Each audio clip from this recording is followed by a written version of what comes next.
ನಮಸ್ಕಾರ ರೀ ಎಲ್ಲ ಪ್ರೀತಿ ಮಂದಿಗೆ ಕನ್ನಡಿಗನ ಹೃದಯಪೂರ್ವಕ ಸ್ವಾಗತ. ಹನುಮಂತ ದೇವರು ಕೆಲವು ಕಡೆಗೆ ಕೈ ಜೋಡಿಸಿ ನಿಂತಿದ್ದು ನಮಗೆ ತೋರಿ ಬರ್ತದೆ. ಯಾಕೆ ಕೈ ಜೋಡಿಸಿರ್ತಾರೆ?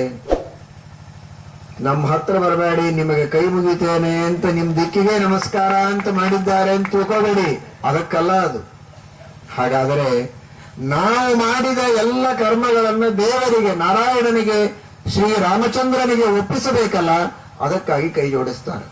ನಮ್ಮೆಲ್ಲರ ಪರವಾಗಿ ರೆಕಮೆಂಡೇಶನ್ ಮಾಡೋದಕ್ಕಾಗಿ. ದೀನಂ ದೂರಂ ಅನಾಥಂ ಶರಣಾಗತಂ ತ್ವದಧೀನಂ ಏನಂ ಉದ್ಧರ ಇತಿ ವಿಜ್ಞಾಪನ ಕರ್ತೃಣಾಂ. ರಾಘವೇಂದ್ರ ಸ್ವಾಮಿಗಳವರಂತಾರೆ, ಇವನು ಮಹಾ ದೀನ, ದುಃಖದಲ್ಲಿದ್ದಾನೆ, ಕಷ್ಟದಲ್ಲಿದ್ದಾನೆ, ಆದರೆ ಸಜ್ಜನ, ಸಾತ್ವಿಕನಾಗಿದ್ದಾನೆ. ನಿನ್ನ ಭಕ್ತ, ಇವನನ್ನ ಉದ್ಧಾರ ಮಾಡು.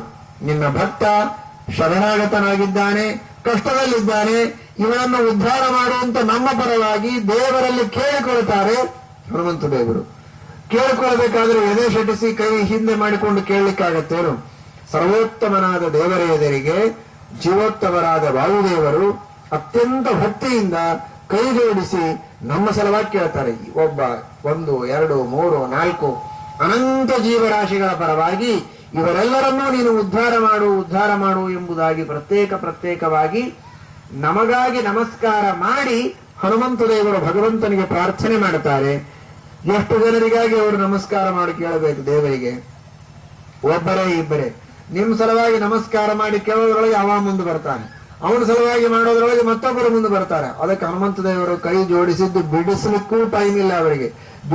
ಜೋಡಿಸಿ ಹಾಗೇ ಇಟ್ಟಿದ್ದಾರೆ. ಒಬ್ಬರಾದ ಮೇಲೆ ಒಬ್ಬರು ಭಕ್ತರು ತಮ್ಮ ಕಷ್ಟಗಳನ್ನ ಹೇಳಿಕೊಳ್ಳೋದು, ಅದರ ಕಷ್ಟಗಳ ಪರಿಹಾರಕ್ಕಾಗಿ ದೇವರ ಹತ್ರ ಇವರು ಅಪ್ಲಿಕೇಶನ್ ಹಾಕಿ ರೆಕಮೆಂಡೇಶನ್ ಮಾಡೋದು, ಇದು ನಡೀತಾನೇ ಇರ್ತದೆ. ಹೀಗಾಗಿ ನಮ್ಮ ಪರವಾಗಿ ನಮ್ಮನ್ನು ಉದ್ಧಾರ ಮಾಡುವುದಕ್ಕಾಗಿ ದೇವರಿಗೆ ಮೊರೆಹೊಕ್ಕುವ ಒಂದು ರೀತಿಯಲ್ಲಿ ಹನುಮಂತ ದೇವರಿದ್ದಾರೆ. ಅದು ಕೈ ಜೋಡಿಸಿದ ಹನುಮಂತ ದೇವರು. ಇನ್ನು ಹನುಮಂತ ದೇವರು ದೇವರ ಎದುರಿನಲ್ಲಿ ಕುಳಿತು ಅವನ ಕೈಯನ್ನ ತಮ್ಮ ತಲೆಯ ಮೇಲೆ ಇರಿಸಿಕೊಂಡು ಆಶೀರ್ವಾದವನ್ನು ಸ್ವೀಕಾರ ಮಾಡುತ್ತಾರೆ. ಇದು ದಾಸ್ಯ ವೃತ್ತಿ. ನಾವು ರಾಮದೇವರಿಗೆ, ಭಗವಂತನಿಗೆ ದಾಸರು, ಅವನು ನಮ್ಮೆಲ್ಲರಿಗೆ ಸ್ವಾಮಿ. ಈ ಭಾವನೆ ನಮಗೆ ಯಾವಾಗಲೂ ಇರಬೇಕು. ನನಗೆ ಬೇಕಾದಷ್ಟು ದುಡ್ಡಿದೆ, ಭೂಮಿ ಇದೆ, ಹೊಲ ಇದೆ, ಮನಿ ಇದೆ, ಆಳು ಮನುಷ್ಯರಿದ್ದಾರೆ, ಹೇಳುವವರು ಕೇಳುವವರು ಬೇಕಾದಷ್ಟು ಜನ ಇದ್ದಾರೆ, ನನ್ನ ಕೈಯಲ್ಲಿ ಸಾವಿರಾರು ಜನ ಊಟ ಮಾಡುತ್ತಾರೆ, ನನಗೆ ಸಮಾನರು ಯಾರು ಅನ್ನುವ ಅಹಂಕಾರ ನಮಗಿರಬಾರದು. ನಾವು ಎಷ್ಟು ದೊಡ್ಡವರಾದರೂ ನಮ್ಮ ಮೇಲೆ ದೇವರಿದ್ದಾನೆ, ನಾವು ಅವನ ದಾಸರು, ಅವನು ನಮಗೆ ಸ್ವಾಮಿ ಅನ್ನುವ ಭಾವ ಇದು ನಮಗೆ ತಾರಕ. ಅದರಿಂದಲೇ ನಮ್ಮ ಉದ್ಧಾರ ಆಗುವುದು. ಯಾರು ನಾನು ಸ್ವತಂತ್ರ, ನಾನು ದೇವರು ಅಂತ ಹೇಳಿಕೊಳ್ಳುವಂಥವರು ಯಾರು ಆ ಸಾಹಸ ಮಾಡುವುದಕ್ಕೆ ಸಾಧ್ಯವಿದೆಯೇ? ನಮಗಾದ ರೋಗ ರುಜಿನಗಳನ್ನೇ ಪರಿಹಾರ ಮಾಡಿಕೊಳ್ಳುವ ಶಕ್ತಿ ನನಗಿಲ್ಲ. ನನ್ನ ಮಾತನ್ನ ನನ್ನ ಪರಿವಾರದವರೇ ಕೇಳೋದಿಲ್ಲ ಅಂದ್ರೆ ಅವರನ್ನು ಕೇಳುವಂತೆ ಮಾಡ್ಲಿಕ್ಕೆ ನನಗೆ ಆಗೋದಿಲ್ಲ. ನೀನು ಹೇಳಿದ್ದೇ ಸತ್ಯ ಅಂತ ಅವರು ಹೇಳಿದ್ದಕ್ಕೆ ನಾವೇ ಅಡ್ಜಸ್ಟ್ ಆಗ್ಬೇಕಾಗತ್ತೆ. ಈ ಪರಿಸ್ಥಿತಿಯಲ್ಲಿ ನಮಗೆ ಅಸ್ವಾತಂತ್ರ್ಯ ಇರುವಾಗ ನಾನು ದೇವರಾಗುವುದಕ್ಕೆ ಸಾಧ್ಯವೇ? ದೇವರಿಗೆ ಸಮಾನನೇ. ನಾನು ದೇವರಿಗೆ ಯಾವಾಗಿದ್ದರೂ ದಾಸ. ದಾಸೋಹಂ ಕೋಸಲೇಂದ್ರಸ್ಯ ಅಂತ ಹನುಮಂತ ದೇವರು ಹೇಳ್ತಾರೆ. ನಿನ್ನ ಪರಿಚಯ ಏನಪ್ಪಾ ಅಂದ್ರೆ ನಾನು ರಾಮನ ದಾಸ, ಇದೇ ನನ್ನ ಪರಿಚಯ.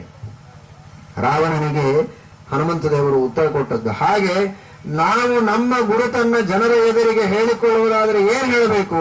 ನಾನು ಭಗವಂತನ ದಾಸ, ಶ್ರೀರಾಮಚಂದ್ರನ ದಾಸ, ಹನುಮಂತನ ದಾಸ ಎಂಬುದಾಗಿ ನಮ್ಮನ್ನು ನಾವು ಗುರುತಿಸಿಕೊಳ್ಳಬೇಕೇ ಹೊರತು ನಾನು ಅಂಥ ಪರಾಕ್ರಮಿ, ಇಂತಹ ಶ್ರೀಮಂತ, ಅಂಥ ಅಧಿಕಾರಿ ಅಂತ ನಮ್ಮ ಬಗ್ಗೆ ನಾವು ಹೇಳಿಕೊಳ್ಳುವುದರೊಳಗೆ ಯಾವ ಅರ್ಥವೂ ಇಲ್ಲ.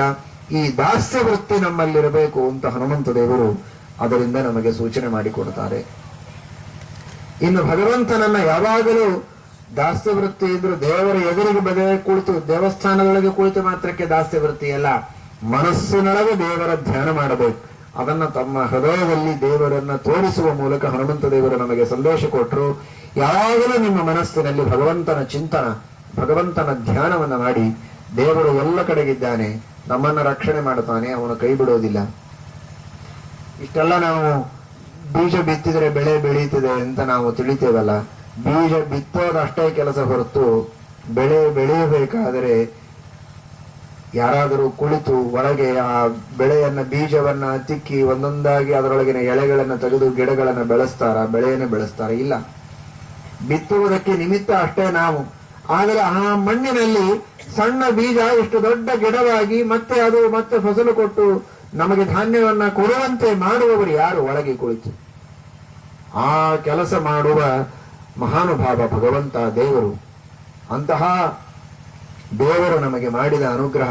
ಉಂಡ ಅನ್ನ ಪಚನ ಮಾಡುವುದು ಅವನು, ಅನ್ನ ಕೊಟ್ಟವನು ಅವನು. ಉಣ್ಣುವುದಕ್ಕೆ ನಮಗೆ ದೇಹವನ್ನು, ಬಾಯಿಯನ್ನು, ಹಲ್ಲು, ನಾಲಿಗೆ, ಅನ್ನನಾಳ, ಪಚನಯಂತ್ರ, ಕರಳು, ಹೊಲಸನ್ನ ಹೊರಗೆ ಹಾಕುವುದಕ್ಕೆ ಇಂದ್ರಿಯಗಳನ್ನೆಲ್ಲಾ ನೀಡಿದವನು ಆ ಭಗವಂತ. ಅಂತಹ ಪರಮಾತ್ಮನ ಉಪಕಾರವನ್ನು ನಾವು ಎಂದೂ ಮರೆಯುವುದಕ್ಕೆ ಸಾಧ್ಯ ಇಲ್ಲ. ಯಾವಾಗಲೂ ಅವರನ್ನ ಹೃದಯದಲ್ಲಿ ನಾವು ಧ್ಯಾನ ಮಾಡಬೇಕು ಅಂತ ಹನುಮಂತ ದೇವರು ನಮಗೆ ತೋರಿಸಿಕೊಡ್ತಾರೆ.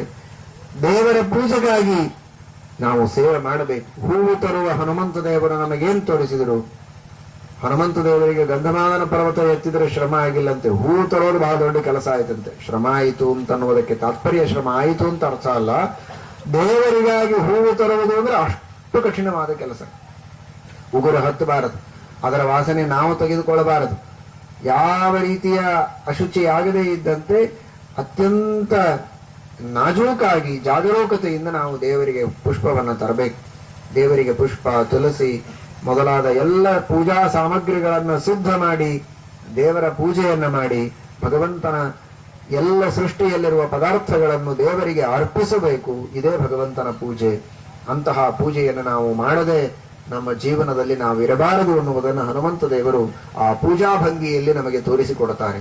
ಹೀಗೆ ಒಂದೇ ಎರಡೇ ತಮ್ಮ ವಿವಿಧ ವಿಚಿತ್ರ ಭಂಗಿಗಳಿಂದ ಸಕಲ ಸಜ್ಜನರಿಗೆ ಜೀವನದಲ್ಲಿ ತಾವು ತಪ್ಪು ಮಾಡಬಾರದು, ದೇವರು ಒಬ್ಬ ನೋಡುವವನಿದ್ದಾನೆ ಎಂಬ ಎಚ್ಚರ, ನಾವು ಒಳ್ಳೆಯದನ್ನು ಮಾಡಿದರೆ ನಮ್ಮ ಪರವಾಗಿ ದೇವರಿಗೆ ಕೇಳಿಕೊಂಡು ನಮ್ಮ ಇಷ್ಟಾರ್ಥಗಳನ್ನು ಪೂರ್ಣ ಮಾಡುವುದಕ್ಕಾಗಿ ನಾನಿದ್ದೇನೆ ಎನ್ನುವ ಭರವಸೆ ಮತ್ತೊಂದು ಕಡೆಗೆ, ದೇವರ ಪೂಜೆ ಮಾಡದೆ ಹೃದಯದಲ್ಲಿ ಧ್ಯಾನ ಮಾಡದೆ ಇರಬೇಡಿ ಅನ್ನುವುದನ್ನ ತೋರಿಸುವುದು ಇನ್ನೊಂದು ಕಡೆಗೆ.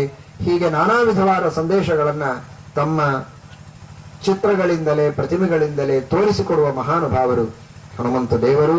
ಅಂತಹ ಹನುಮಂತ ದೇವರ ವಿಶೇಷ ಸನ್ನಿಧಾನ ಇರುವ ಈ ಕ್ಷೇತ್ರದಲ್ಲಿರುವ ತಾವೆಲ್ಲ ಊರಿನ ಜನರು, ಗ್ರಾಮಸ್ಥರು, ಇಲ್ಲಿ ದರ್ಶನಕ್ಕೆ ಬಂದ ಭಕ್ತರು ಭಾಗ್ಯವಂತರು. ಆ ಹನುಮಂತ ದೇವರ ಅನುಗ್ರಹ, ಅವರ ಉಪಾಸ್ಯ ಮೂರ್ತಿಯಾದ ಶ್ರೀ ರಾಮಚಂದ್ರನ ಅನುಗ್ರಹ ಎಲ್ಲರ ಮೇಲೆ ಆಗಲಿ, ಎಲ್ಲರಿಗೂ ಮಂಗಲವಾಗಲಿ, ಎಲ್ಲ ವಿಧವಾದ ಸುಖ, ಸಮೃದ್ಧಿ, ಸೌಭಾಗ್ಯಗಳು ದೊರಕಿ ವಿಶೇಷವಾಗಿ ದೇವರಲ್ಲಿ ಭಕ್ತಿ, ಜ್ಞಾನಗಳು ಹಾಗೂ ಜಗತ್ತಿನ ವಿಷಯದಲ್ಲಿ ವೈರಾಗ್ಯ ಬಂದು ಆ ಪರಮಾತ್ಮನ ಅನುಗ್ರಹವಾಗಲಿ ಎಂಬುದಾಗಿ ಪ್ರಾರ್ಥನೆಯನ್ನು ಮಾಡ್ತೀವಿ. ಶ್ರೀಕೃಷ್ಣ ಅರ್ಪಣ.